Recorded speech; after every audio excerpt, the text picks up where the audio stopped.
আধার 40। গল্পের নাম পিশাচ বুড়ি।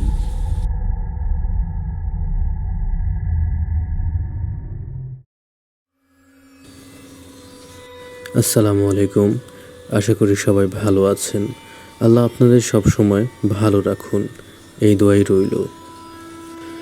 ঘটনাটি প্রায় 4 দশক আগের আমার বাবার সাথে ঘটে যাওয়া একটি ঘটনা। আমাদের বাড়ি নতুন ঢাকায় রায়েরবাগে, যা ছিল একেবারে গ্রাম্য এলাকা। আমার বাবা কাজ করতেন নারিন্দ্রা সূত্রাপুরে। কাজ শেষে প্রায়ই রাত করে বাড়ি ফিরতেন। সে সময় নারিন্দ্রা থেকে জুরাইন রেলগেট পর্যন্ত রাস্তাঘাট ছিল ভাঙাচোরা, আর জুরাইন রেলগেট থেকে শ্যামপুর পর্যন্ত রাস্তা ছিল কাঁচা, আর পাশ দিয়ে বয়ে যেত একটা খাল। সন্ধ্যার পরে পুরো এলাকাটি জনমানব শূন্য হয়ে যেত। সেই সাথে ডাকাতির সংখ্যাও ছিল নিয়মিত। তাই বাবা জুরাইন রেলগেট গিয়ে লোকজনের অপেক্ষা করতেন, যাতে কারোর সঙ্গে বাড়ি পর্যন্ত আসতে পারেন। এক রাতের ঘটনা। এক রাতে বাবা রেলগেটে গিয়ে দেখলেন কেউ নেই। অনেকক্ষণ অপেক্ষা করেও কাউকে না পেয়ে তিনি বাড়ির পথে হাঁটা শুরু করলেন। কিছু দূর যাওয়ার পর সামনে একটি মোড়ে পৌঁছালেন। সেখানে ছিল একটি বড় কড়ই গাছ। বাবা দূর থেকে খেয়াল করেছিলেন গাছের ডালে কিছু যেন আছে।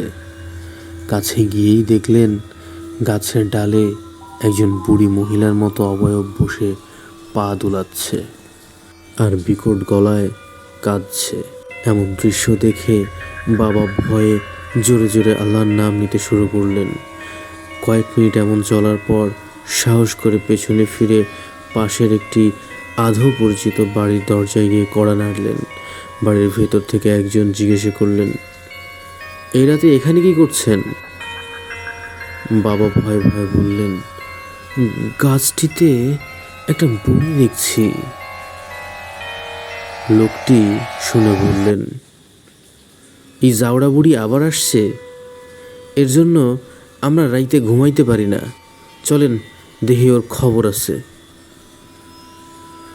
লোকটি ঘর থেকে একটি দা নিয়ে বাবাকে সঙ্গে নিয়ে গাছের কাছে আসলেন। গিয়ে দেখলেন গাছে কেউ নেই। তবুও লোকটি জোরে চিৎকার করে বললেন, তরে যদি আবার দেখি এই দাও দিয়ে তোর পা কাইটা ফেলবো।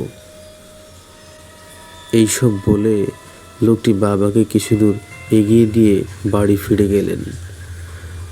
বাবা হাঁটছিলেন আর মনে মনে ভাবছিলেন, এমন রাতে আশেপাশে একটা মানুষও নেই। তিনি আরও কিছু দূর এগিয়ে এলেন। সামনে খালের ওপর দিয়ে ছোট্ট একটা ব্রিজ পার হতে হবে।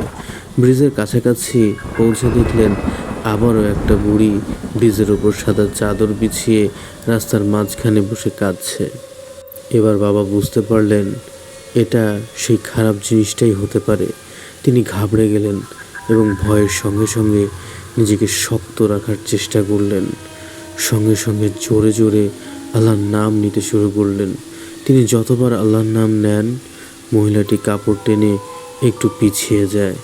আবার আল্লাহর নাম নিতেই মহিলাটি আরও একটু পিছিয়ে যায়। এইভাবে বাবা অনবরত জোরে জোরে আল্লাহর নাম নিতে থাকলেন এবং ধীরে ধীরে সামনে এগিয়ে যেতে থাকেন। এভাবে তিনি খালের ব্রিজটা পার হয়ে গেলেন। মহিলাটি এবার ব্রিজ ছেড়ে রাস্তায় এসে দাঁড়িয়ে গেল এবং আরও জোরে জোরে কাঁদতে শুরু করলো। বাবার মনে কিছুটা সাহস জাগলো, কারণ তিনি বুঝতে পারছিলেন মহিলাটি আল্লাহর নাম সহ্য করতে পারছে না। খালের উল্টো পাশে একটি বাড়ি ছিল। বাবার জোরে জিকির করার আওয়াজ শুনে সেই বাড়ি থেকে একজন চিৎকার করে বলল, এইখানে কে এমন জোরে জিকির করছে? মানুষ তো এখন ঘুমায়। বাবা জোরে জবাব দিলেন, ভাই সাহেব, আমি বিপদে পড়েছি, আমাকে একটু এগিয়ে দিলে ভালো হয়। বাড়ির লোকটি বলল, ভাই, আমি অসুস্থ, এখন বেরোতে পারবো না। আপনি ভয় পাবেন না, আস্তে আস্তে চলে যান। এই কথোপকথনের মধ্যে বাবা লক্ষ্য করলেন মহিলাটি আর সেখানে নেই। সাহস সঞ্চয় করে তিনি আবারও সামনে এগিয়ে যেতে থাকলেন। কিছু দূর এগিয়ে তিনি বাড়ির কাছাকাছি চলে এলেন। তখনও অল্প কিছু পথ বাকি ছিল। সামনে একটা মসজিদ পড়ল। মসজিদের দুই পাশে দুইটি রাস্তা।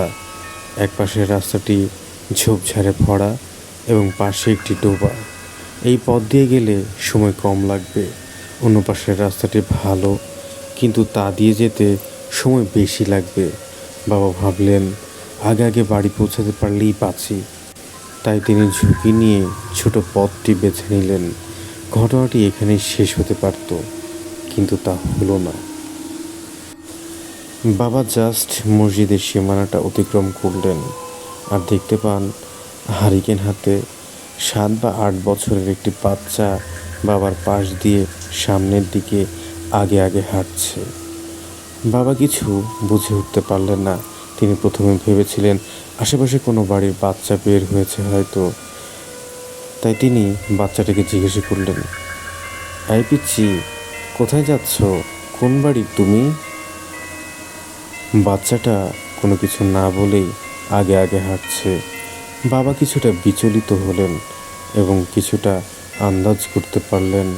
হঠাৎ খেয়াল করলেন বাচ্চাটি মাটিতে হাঁটছে না, বাতাসে ভেসে ভেসে হাঁটছে। তখন সামনে আরও একটি মোড় আসে। বাচ্চাটা বাবার আগে গিয়ে মোড় ঘুরে গেল। এবার বাবাও ভয় পেয়ে গেলেন, কারণ মোড় ঘুরতেই কী হবে কিছুই বুঝতে পারছিলেন না। তিনি ধীর পায়ে মোড়ে ঢুকলেন। রাস্তায় কয়েক কদম হাঁটতেই দেখেন তার চারপাশে কালো কুচকুচে অন্ধকার ছেয়ে যাচ্ছে।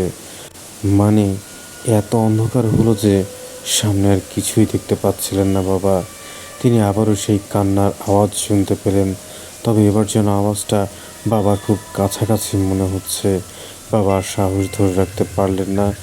যেহেতু বাড়ির অনেকটাই কাছে চলে এসেছিলেন, তাই তিনি সজোরে চিৎকার করে আমার দাদি ও চাচাদের ডাকতে লাগলেন, কারণ এই সময় ঘরবাড়ি কম থাকায় অনেক দূর থেকে আওয়াজ শোনা যেত।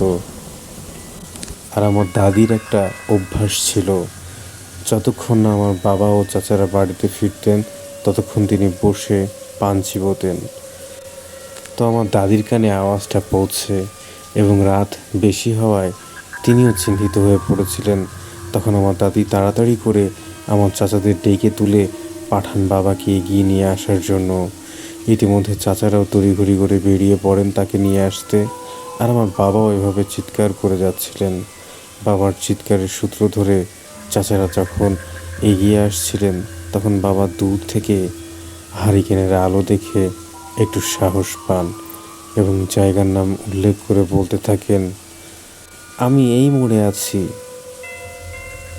ততক্ষণে হয়তো ওই খারাপ জিনিসটা চলে গিয়েছিল এবং বাবার সামনে থেকেও অন্ধকার দূর হচ্ছিল।